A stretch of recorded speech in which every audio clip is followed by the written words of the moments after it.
The Lord said to Satan, "Have you considered my servant Job, that there is none like him on the earth, a blameless and upright man, one who fears God and shuns evil?" So Satan answered the Lord and said, "Does Job fear God for nothing? Have you not made a hedge around him and around his household and around all that he has on every side?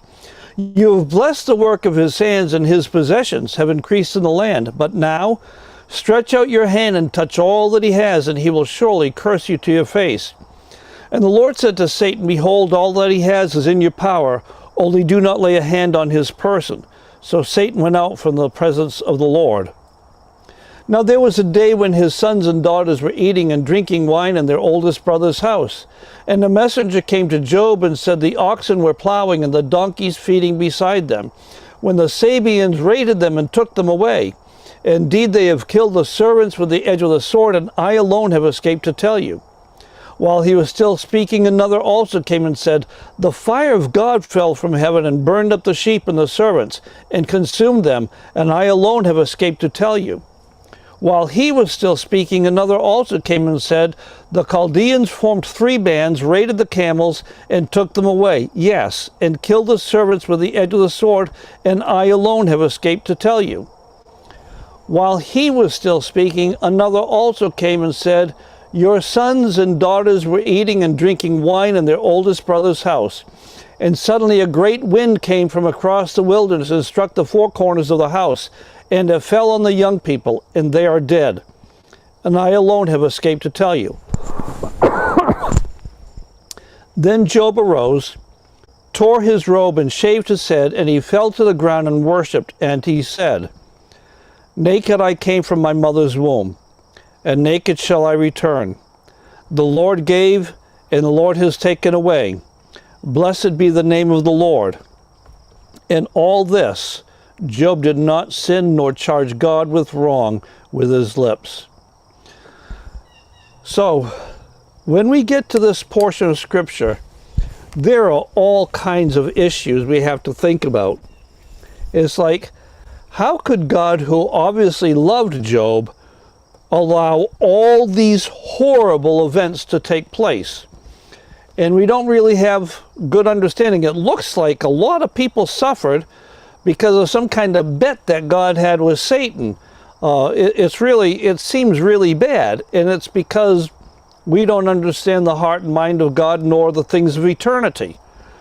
So, just to start off with, forget about the animals for a minute. In terms of the people, one would have to assume that if they were put to death, they would instantly be in heaven with the Father. You know, we're told to be absent from the body is to be present with the Lord. So while it may seem horrible and cruel to us, it was not necessarily cruel to them, but boy was it hard on Job. You know, in our small group, we have people who've lost children, and just recently the Brasilmans, and the heartache doesn't go away. But Donna and I knew a woman whose husband and 3 daughters were killed in a flood. It's like, how do you recover from that? How? She took her life and devoted it to being a missionary far away. She just wanted to get far away from the place where that happened, and she wanted to serve God. So that is something that we know about that.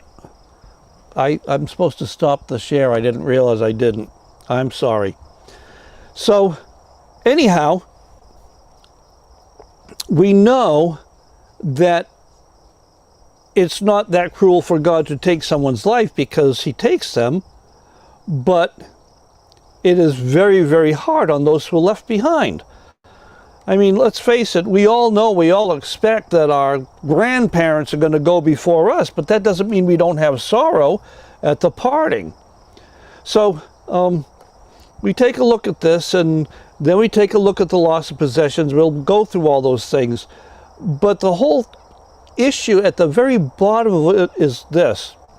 At the very end it said, "In all this, Job did not sin, nor charge God with wrong. And the whole issue is this. Satan's goal in life and our lives is to cause us to sin. Because if we sin or charge God with wrong, that puts a breach between us and God. And that's what Satan wants to do. He wants to alienate us from God. The prophet said, the Lord's arm is not shortened that it cannot be saved, that it cannot save, nor his ear dull that he cannot hear, but it's your sins that have separated you from God. And so Satan is constantly trying to get us to sin. For the unbeliever, it's not hard. He just puts the temptation out there, the thing to attract attention, and people do what they want to do, and they're found to be sinning. And especially like in a world like today where sin is celebrated, people sin and they think nothing of it, and they don't understand why they don't have any relationship with God. It said this, that but for Christians, for people who want to have a relationship with God, one of Satan's key tactics is to put hurt and pain and everything else, because when we hurt, when we're in pain, we tend to lash out. I mentioned that last week about people who've lashed out at God because they were in pain and they thought that God should do something about it. Now here we have this, and I'm kind of going backwards through this. It said the Lord gave and the Lord took away. Now I've heard that repeated many times. But the second half of what he said, most people don't want to say, which is, blessed be the name of the Lord. Now it is said about the word curse, when we find it in Job, that it's actually the word bless, but it's meant with a negative connotation. So I'll give you an example of how you can bless God and not be blessing God. And the Lord will forgive me, I believe, for the way I say this.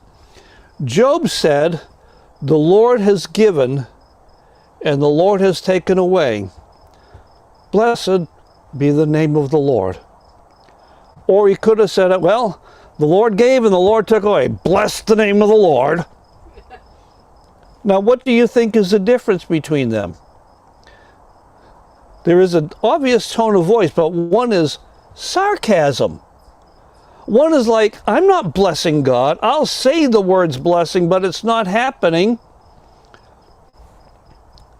And when we do that, there is some poison that enters our heart. And Job did not allow that. Now let's back way up to more to the beginning of the story. It's God who points Job out to Satan. Now, it turns out that Satan is very much aware of Job, because he's already said, hey, you've protected him, you put a hedge around him, you've increased his possessions. Of course he's going to follow you. You give him stuff. And, you know, human beings are very much like, in that regard, very much like the animal kingdom. Why do you think your dog or your cat is so happy to be around you? It's because you give them free food. Now, I know that the Huskies up in Alaska that pull sleds, they have to work for their living, but they still get free food and a good, you know, but that's why they do it. And we live in a world in which many people are told, vote for me and you'll get free stuff. Not realizing that that's a total lie, and so they said, I'm getting free stuff, I'll vote for them. We have millions of people coming across the southern border because they've been promised, you come here and you'll get free stuff. Meanwhile, those of us who worked our whole lives say, I didn't get anything. And it's not free because it's coming out of our pockets, but that's another thing. Satan is basically saying Job is only loyal to you to the extent that he's getting free stuff. Take it away and he'll abandon you. And of course the story is here that, okay, but notice how God does this. God says, I'm not going to take it away. I'll let you steal from him. I'll stop the protection. All he had to do was stop the protection, because he knows what Satan is going to do. Satan's a thief. He wants to rob God of his glory. He wanted to rob Jesus Christ of his inheritance. He's a liar, he's a thief, and that's how he operates. And so what does he do? He works in the hearts and minds of people who are liars and thieves. And I want you to see some of the power that he has. You see, many things that people attribute to God are actually really should be attributed to Satan. Because the scriptures tell us that God cannot be tempted with evil, nor does he tempt any man that way. In other words, it's not God that inflicts these kind of things, it's Satan. My personal belief about some things is this, and you may think I'm a wacko, but that's okay. In the world in which we live, there are two kinds of things that cause disease. I'm not talking about physiological issues, but there are bacteria and there are viruses.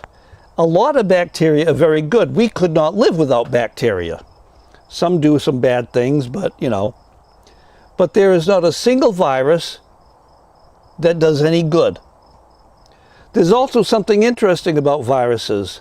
They're not alive. They can't reproduce on their own. They have to destroy something. They have to destroy our cells in order to propagate. Satan is very powerful. If we are getting to the point where we can manipulate and create viruses, I think that Satan can do it. I think that he invented the original virus. Alexa, you can dwell on that one for a while if you want to. The medical person, Pete, you can think about it. Whoa. Wow, okay. I touched something that I shouldn't have touched. That's why I need to have somebody else handling this issue. Okay. So Satan has a lot of things at his disposal. One of the things that's very plain, God said, I'll give you full power over him. And we look at what Satan has as his arsenal of tools to trouble people. And one thing that most people don't realize, we know that God rules over the winds and the waves and all the rest, but Satan has the power to cause things to happen. It was Satan that created that whirlwind that blew the house down. It was Satan that caused fire to come down and consume the sheep, I think it was. It was Satan that entered the hearts of the Chaldeans to go and take all the camels. It was Satan that entered the hearts of the Sabians to go and steal. Now let's face it, Job was the richest man around at the time. That's what it says. To have 7,000 sheep. 7,000 sheep meant that he could supply much wool to people. He could supply a lot of meat to people. He made good money off of all those sheep. He had the oxen and the donkeys. They were work animals. The oxen could plow, and the donkeys they could do labor that men couldn't do. And so it's like he had this arsenal of stuff. It'd be like today saying, well, this person owns so many trucks. He owns so many tractors. He's you know, we were driving along through Northern California and Southern Oregon, seeing these massive farms. And I'm looking at these irrigation machines. And I bet every single one of them cost $1 million in these massive trucks. And I've seen massive combines before, and these things cost, you know, $20, $30 million, some of them. Very prosperous farmers to have this stuff. He was a very prosperous farmer. Made a lot of money. But then he had, I believe it was 3,000 camels. Well, you know what camels are for back then, don't you? They're for caravans. They were to transport stuff over long distances so that Job, or the people who worked for him, engaged in trade. They would send camels to some distant place and bring things back. They'd take their stuff and send them to trade with. And if you need 3,000 camels to engage in that, you have quite the business enterprise going. So Job was not only the wealthiest man, he was also very well known at that time. People all over the place would have known him. Satan certainly knew him. And so when God looked at Job, he sees somebody that he gave him all these benefits. And let's not forget that in their day and age, children were regarded much differently than they are today. As the psalm says, children are a heritage from the Lord. Blessed is the man whose quiver is full of them. They consider them like arrows, because you have a bunch of children and you send them out and they do whatever. So if you had lots of kids, that was considered a good thing. Today, now, if you have lots of kids, well, that irresponsible person for having too many kids. But, you know, it used to be that having lots of kids was really important. And, you know, Punk Willow and I used to talk, I forget, he had like 16 or 17 siblings, and my dad had like 19 or something like that. And back then, that's great. They could all work and help and do stuff on the farm or whatever. Not so much today, because now we're all concerned about sending kids to college, and that costs a fortune. But we'll go on from that. But children provide something that no animals do. Now, I know there are pet lovers out there. I know you love your dog and your cat. But children provide something that nothing else can provide. It causes the heart to grow. It expands our understanding of love. It helps us become bigger, better people and more like God, because once I'm a father, I understand a little bit more about the Father. And that's an appropriate thing to do, because Jesus made the comparison. He said, if you, being evil, know how to give good gifts to your children, how much more will your Father in heaven give good gifts to those who ask him? So being a parent helps us more and more to understand the nature of God in things. So Job knows all this, Satan knows this, and Satan says, I'm going to take it all away from him. And Satan caused the fire. I think we ought to be aware that sometimes it's not God that causes some of the disasters we see. It's Satan that does it. God has to intervene. So in the narrative, it said, the guy comes along and said, the fire of God fell from heaven. Well, he's just a guy. He's just reporting his interpretation. He saw the fire fall. And in his brain, just like most other people's brain, only God could do that. But now I think that Satan would do it too. So Satan has some power over the elements, and he can use that. But Satan also, we know, has the power to infiltrate people's lives. Demonic possession is a real thing, and people succumb to the overpowering influence of demons, and sometimes that's evidenced as some kind of psychological problem, mental illness or whatever, but it isn't always that. Some people can actually have demonic possession and seem very rational, but the things that he gets them to do are very bad. They get some really bad ideas. I mean, I can remember years ago dealing with a man who was a very rational person. And as we talked, it became completely obvious that Satan was running things in his life. And we had to deal with that. Satan can get into people's lives and get them to do many things that are wrong. I believe that today we have a wave of satanic activity in our community, causing young people to believe things that are not true. And that's the next thing, is that Satan is a very good teacher. He teaches falsehoods. The Bible tells us, warns us against the doctrines of demons. Demons come and they actually give ideas to people. And you better believe that the writings of Karl Marx and Ho Chi Minh and these people, and some Engels and some of these people, was inspired by Satan. He was talking about it, and we'll be seeing later in Job, where one of Job's friends, a good man, said, I heard a spirit whisper this. And people tell us, I just think I heard something, and I'll tell you, it's a wrong thing to say in our world, but I believe that Muhammad was spoken to by demons. I believe that Joseph Smith was taught by demons, just like I think Jim Jones was taught by demons. And there are people out there today, some with great followings, who are taught by demons because what they're teaching is not in line with the Word of God. And Satan does this. He always takes something that obviously we believe, and then he moves it over. So there's one cult that likes to use a phrase, isn't it reasonable to believe? Isn't it reasonable to come to this conclusion?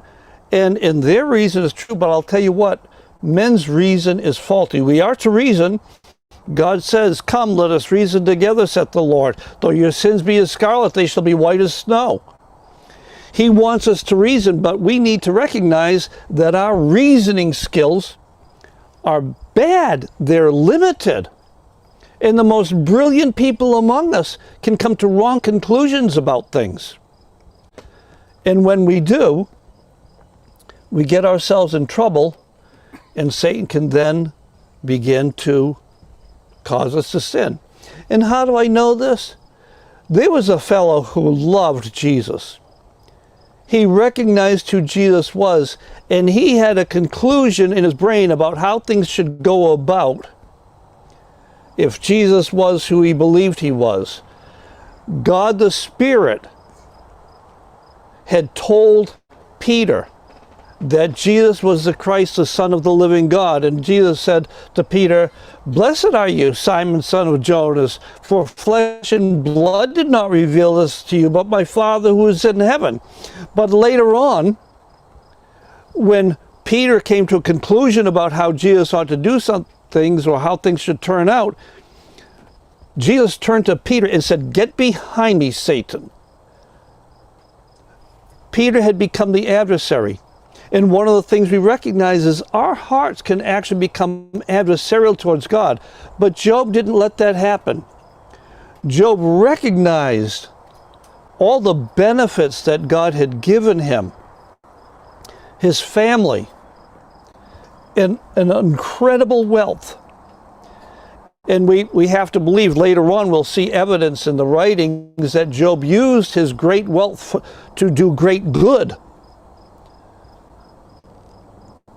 He recognized that, and he also recognized that God had a right to take it away, because we don't own anything.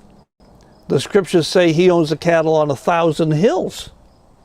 There's a song, he owns the cattle on 1,000 hills, the wealth in every mine. He owns the rivers and the rocks and rills, the sun and moon that shine. He owns it all. The earth is the Lord and everything in it, the world and those who dwell on it. We belong to him. Everything belongs to him. It's his, so if he lends it to us for a while and takes it back, that's up to him. He lends us our daily breath. Every breath that we take is a gift from him. So Job looks at this and he said, naked I came from my mother's womb, and I'm absolutely 100% positive that that's true of everybody except for Adam. None of us was born fully clothed. None of us was born with designer jeans or fancy jewelry. We were all born totally naked. And he said, and that's how I'm going to die. Now we said, well, no, we put nice clothes on people. No, the nakedness that he's talking about is the spirit. When we stand before God, I don't care how much jewelry, makeup, or clothing we put on, we can't hide who we are from God. He sees us. And he says, I came naked from my mother's womb. I'm going to return there. Now, when he says I'm going to return there, he doesn't mean I'm going to return to my mother's womb. You have to understand this is poetry, and you have to realize it's not some kind of scientific precision. He didn't say, I came from my mother's womb naked, I'm going to return to the earth naked. He just said, naked I came from my mother's womb, and naked I'll return. He recognized that as he came from his mother's womb, it's actually from God, and he'll be returning to God.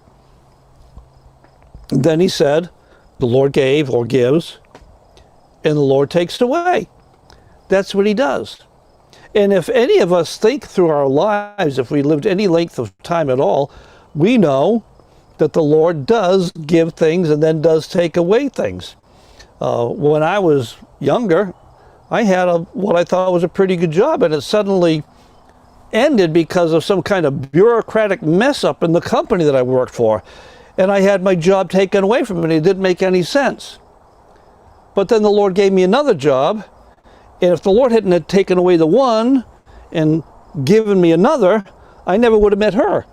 So, you know, blessed be the name of the Lord. He took it away and he gave me something else. The Lord does this quite often. He takes away one thing and gives us another. I had a car. I love that car. I know Ralph Nader said it was unsafe at any speed, but I love the car. And I got into this multi-car wreck. Well, fender benders for everybody, but it made my car undrivable and totaled. So I needed a new car. So the Lord took away that car, but then I got another car, a gift that served Donna and I well for how many years? 6 or 7 years. It was just the car I needed at the time. So God does that. And when we look at Job, we see that God gave him all this stuff to see what Job would do with it. And that's the other thing. When he pointed out Job, he was aware of what Job would do with it. And we see parables of Jesus where God is likened to a landowner that gives money, gives resources to his servants and say, do something with this. And some do something with it and take the risk, and others sit on their hands, they don't do anything with it. And God gives to all of us some kind of level of resource. It may be vast for some people and minor for others. If it's a small resource, we read the statements of Jesus that the one who is faithful in a little will be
Zoom just shut down for him, so we won't be able to continue on here, but you can watch on the